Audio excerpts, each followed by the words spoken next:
सवाल का जवाब सवाल नहीं होता, सवाल का जवाब सिर्फ जवाब होता है। लेकिन अगर आपको सवाल का जवाब सवाल देखना है तो आइए ना हमरा बिहार में।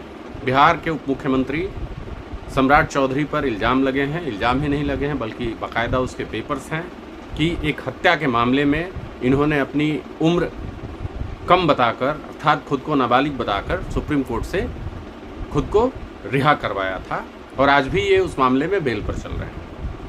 लेकिन बिहार के भारतीय जनता पार्टी के कुछ छुटभइये नेता जो इस उम्मीद में हैं कि शायद सम्राट चौधरी की वो तारीफ़ करें तो सम्राट चौधरी की कृपा से उनको टिकट की प्राप्ति हो जाएगी, वो उनका बचाव कर रहे हैं प्रेस कॉन्फ्रेंस करके।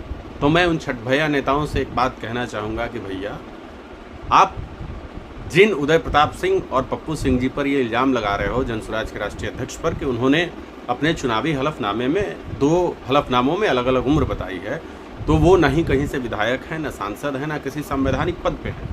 जो व्यक्ति संवैधानिक पद पर है, तुम्हारा सम्राट, मुरेठा, गालीबाज बैल चौधरी, उससे पूछो कि क्या हत्या के मामले में उसने अपनी उम्र नहीं छुपाई थी? क्या शिल्पी जैन के सामूहिक बलात्कार और गौतम शिल्पी हत्याकांड में वो को एक्यूज नहीं था? अगर इतना पूछने की तुम्हारी हिम्मत नहीं है तो ये समझ लो कि तुम किसी काम के आदमी नहीं हो।